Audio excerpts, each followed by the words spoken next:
So with updates, errata and balanced data slates coming in from all sides, how much value do the codexes of 40k really offer to people who buy them?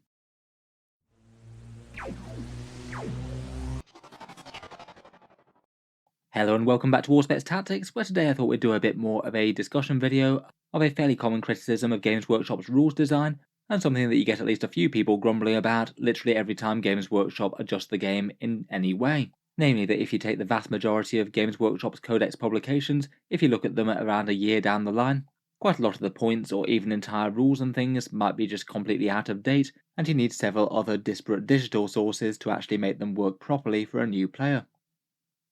This isn't really a thing that's been particularly new in 40k, it's been kind of the normal state of things since Games Workshop launched 8th edition, though maybe has become a little bit more drastic and pronounced in 9th edition due to more regular balance updates, and Games Workshop actually trying to rein in some of the strongest codexes that they release when they make some crazy rules. Throughout 9th edition there's been a fair cycle of the codex releasing, and then half the rules being changed within a few months. Typically throughout 8th edition it would more often happen in terms of changing the points of armies, but from late 8th and 9th edition onwards, Games Workshop do seem to have been a lot more willing to actually change core army rules for the better or worse. Say for example, in the last year alone, Tyranids, Harlequins, the Leagues of Votann and Tau all have had a bunch of points increases, as well as some rules that change the factions at fundamental levels, because the books that Games Workshop have released had been decided to be too strong, and were basically just crushing the rest of 40k in one form or another. It does feel a bit weird when you can get the full rules for the Leagues of Votann released in their launch box, then there's so much back pressure from the balance rules from the community that Games Workshop feel that they need to get nerfed, and then within a few days of the codex coming out, a lot of the points and one of the main rules of the faction are changed quite drastically, perhaps making buyers not feel so great about a relatively expensive rulebook. Talking of prices, with codexes at £32.50 or $55, they are charged far more than you pay for most other books in life, though perhaps excluding expensive academic textbooks and things. I feel like maybe if they didn't charge quite so much of them, people might be a bit more lenient, but when you're paying a premium for what's perhaps supposed to be a quality product, it's just a bit of a bad feeling when a whole bunch of rules get changed relatively quickly after the book dropping, maybe making it feel unfinished, out of date, or full of errors. Those are the sort of comments that I get time and time again whenever we talk about FAQs or balance changes. I think perhaps Games Workshop's rapid turnover of codexes and book releases also doesn't help matters either. With the current 8th and 9th edition release cycles, codexes generally have a shelf life of anywhere between 1 and 5 years, and it is pretty weird when you can get a full new army book release and then be asked to buy the same thing again in a relatively short space of time, maybe because the edition's changed. I feel like Games Workshop is probably very unlikely to stop selling expensive army books, as that's been the way that it's been for a very long time. It doesn't mean that it's a good system, but it's a system that lots of people have got used to. Plus, abandoning codexes altogether I think will make quite a lot of people unhappy as well. It feels kind of fundamental to the way that Warhammer's played. You have your army, and then you have your fancy army book to have all the rules out of, plus some cool lore, miniature galleries, and pretty pictures.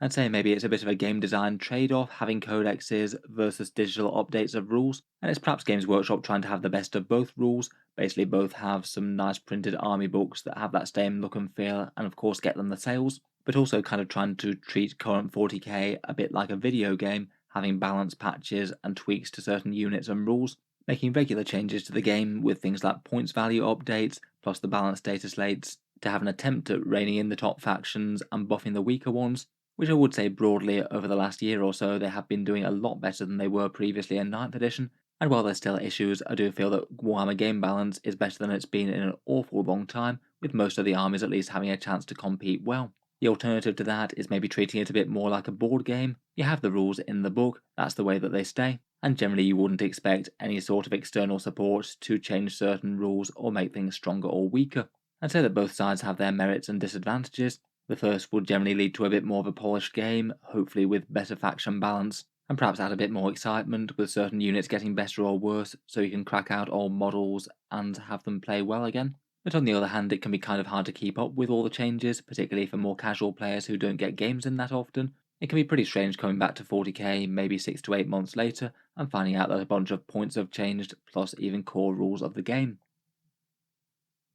I would say that for all the backlash against FAQs and balance passes, they do have some big positives. For a good time from around late 5th edition to end of 7th edition, Games Workshop rule support for their codexes was kind of non-existent. They'd released rules that were either just crazily overpowered, codexes that were very underwhelming, and plenty of rules that just have plain unclear or ambiguous interactions and not clear up any of the mess. It was left entirely to the community to try and give verdicts on these, as opposed to actually give any sort of official answer, barring occasional off-the-cuff responses from emails. I felt that in general it just made 40k into a much worse game overall. Basically, if you had a big overpowered codex come out, you'd know that that codex would basically continue to be a problem and oppress the other armies until power creep eventually moves on and the other armies get legs up. When they announce that it'd actually be readdressing points costs, it actually means they can sort out 40k game balance in relatively quick terms and not have to wait months or years for an entire cycle of codexes to move on. Obviously, though, the ideal state of affairs would be that Games Workshop would have the codexes right at release,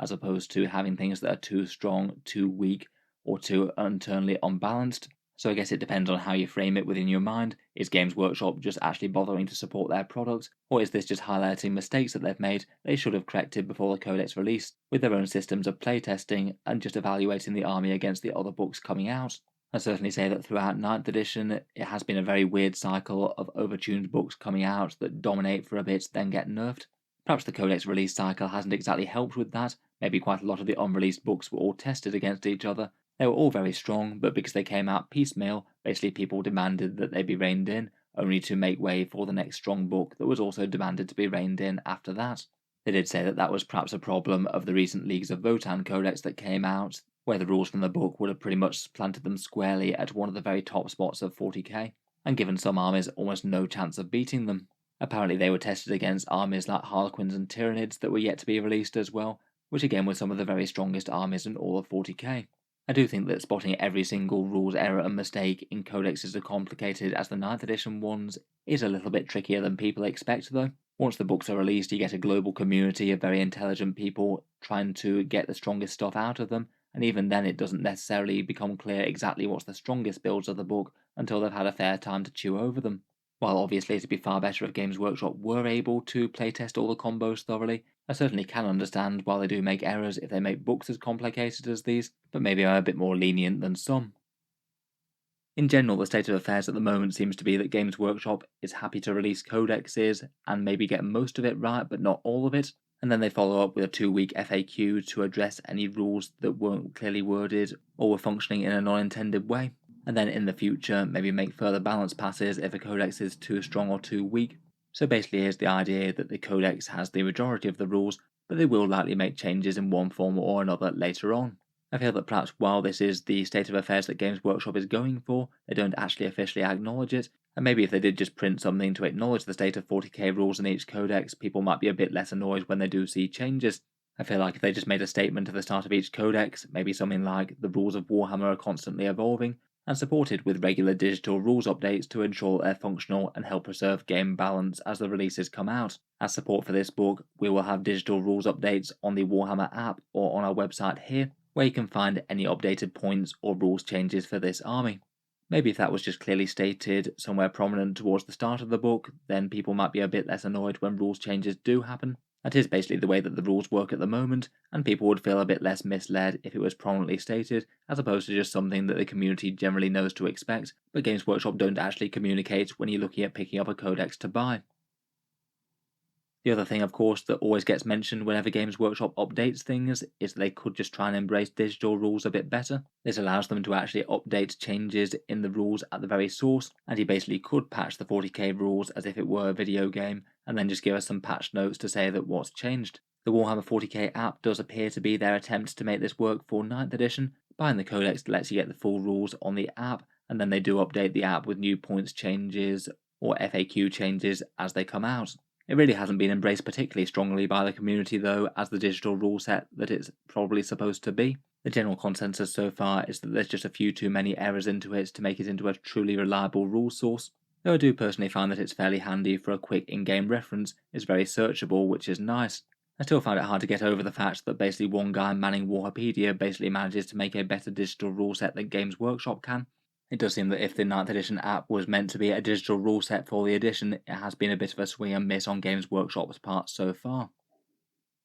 In any case, going back to the original question of whether or not buying a codex is pointless, I would still broadly argue that no, it still has a point. And despite rules being updated, the vast majority of rules in the Codex do stay the same, and they do remain an anchor point for the army, though you could certainly debate as to whether or not they're really worth the money at the high price that Games Workshop charges for them. I feel in general that the people who generally say that buying a codex is pointless are maybe more experienced hobbyists with a good grasp of how the game works in the first place, and I feel like most newer players are seriously going to struggle without an army book still, to try and get all the rules in one place, even if they do have to remember some updates. It does create a bit of a weird situation though, where you basically have to marry up digital updates with a physical book though. Some people like to print off the FAQs and erratas or the balanced data slate rules and have them loose within the codex. I've seen some people use sticky notes to update points and things. For me, I just generally tend to get by just remembering them. Personally, I've generally found that it only takes a game or two to get an update rule ingrained in my head, and at least for models and rules that you use kind of regularly.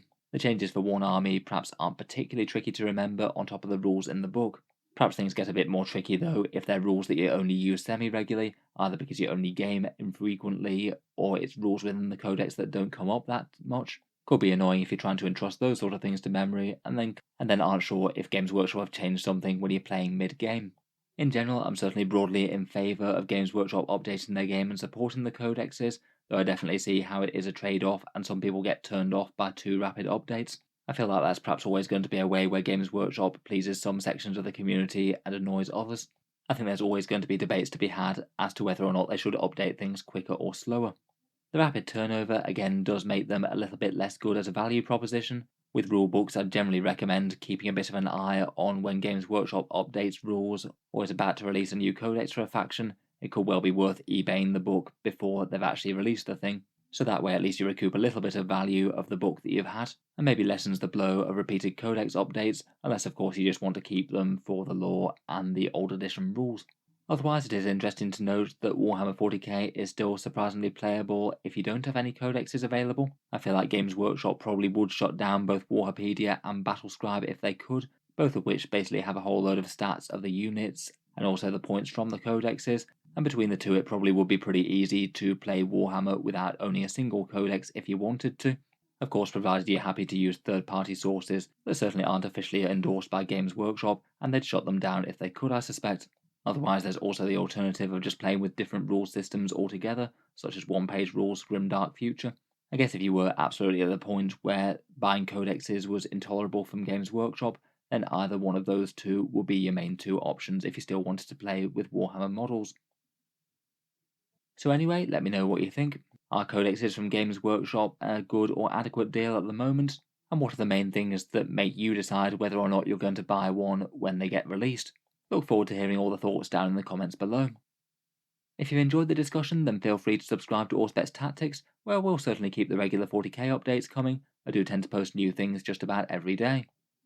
Finally, if you have been enjoying all the videos on the channel, I would just like to mention that Auspex Tactics does have a Patreon page as well, which you can find links down in the video description if you're interested. The Patreon is what allows me to keep on making all these videos quite so regularly like this, so if you are enjoying a lot, any support is enormously appreciated. Channel patrons do get a fair few advantages, seeing certain videos early each week, regular votes to see what sort of things come next on the channel, and automatic entry into the regular prize giveaways with the chance to win some really big model kits each month. If any of that sounds good to you, or you'd just like to help support, the link is down in the video description. In any case, an absolutely enormous thank you for listening, and I'll hope to see you guys next time.